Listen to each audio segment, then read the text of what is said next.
I'm Katie Allman reporting for Katie Chats at Smithy TV in downtown Toronto.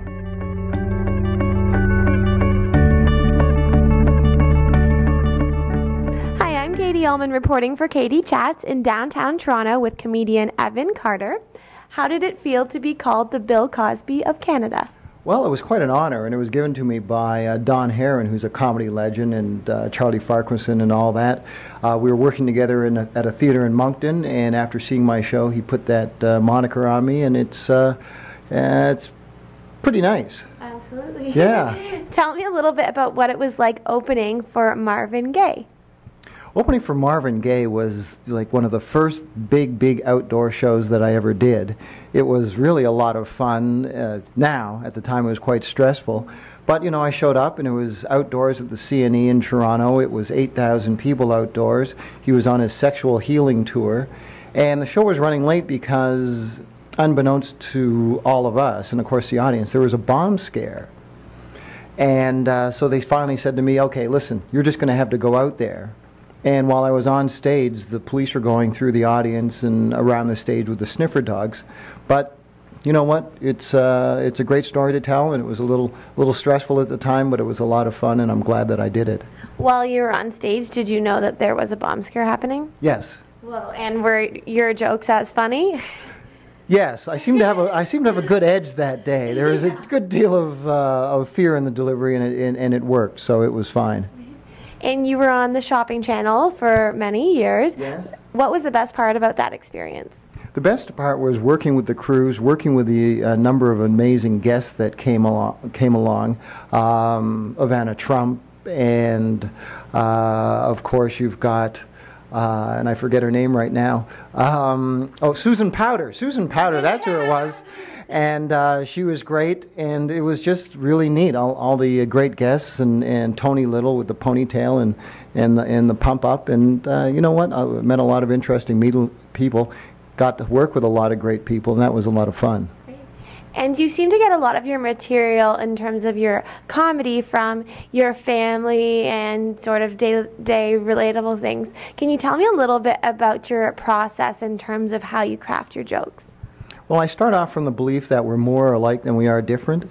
So that way, when I start talking about my family and talking about the things that I go along, I mean, we've all got, you know, moms and dads. We've all, you know, either lived in apartments or houses, but we've been living in close quarters. We go on family trips and vacations. It's an article that I just wrote about in the magazine Parent Canada, but on family vacations. But you know what? All those things that people can relate to. And so starting from that point, I base my comedy with the belief that we're more alike than we are different.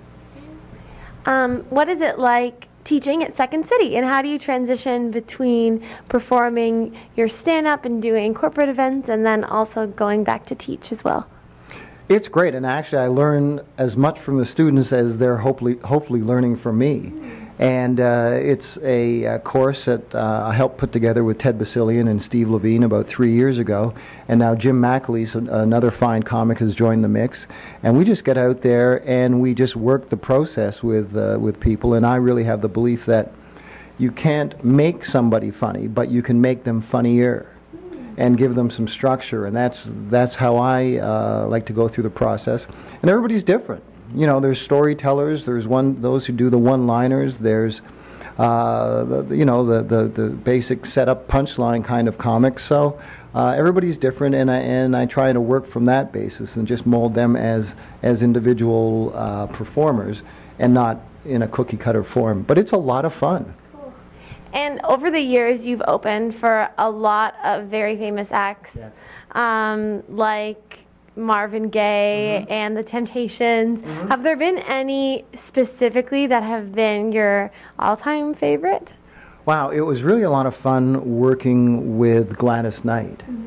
And the great thing about working with a lot of these performers is that you get a chance to see their process backstage.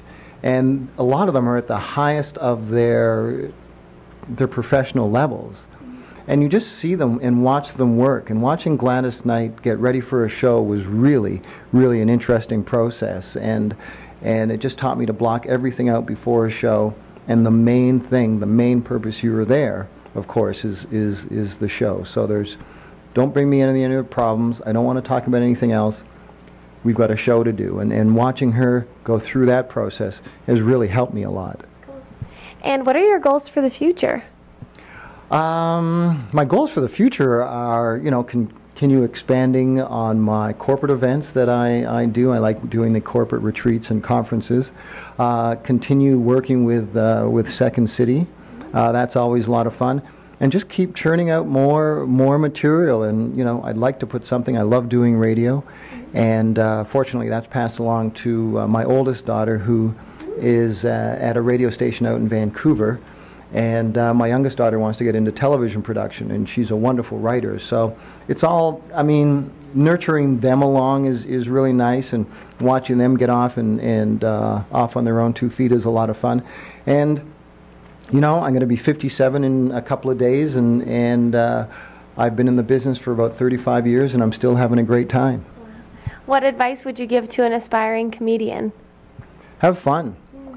Have fun, because, if you can't have fun in something that you want to do and love to do, then you should be doing something else. And where is the best place to find out more information on you and all of the exciting things that you're doing online? You can go to evancarter.com, and I'm on Twitter at Evan Carter Comedy. There is, Evan Carter Comedy, that's what it is, but no M, no O. CMEDY. That's what it is.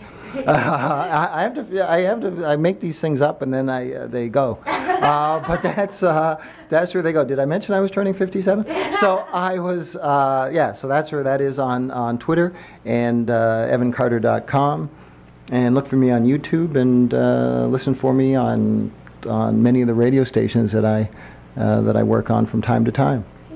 Thank you so much, Evan. Congratulations on a tremendous career, and best of luck in the future. Thank you very much, Katie, and thank you for having me, and all the best to you. Thank you. I'm Katie Ullman reporting for Katie Chats in downtown Toronto.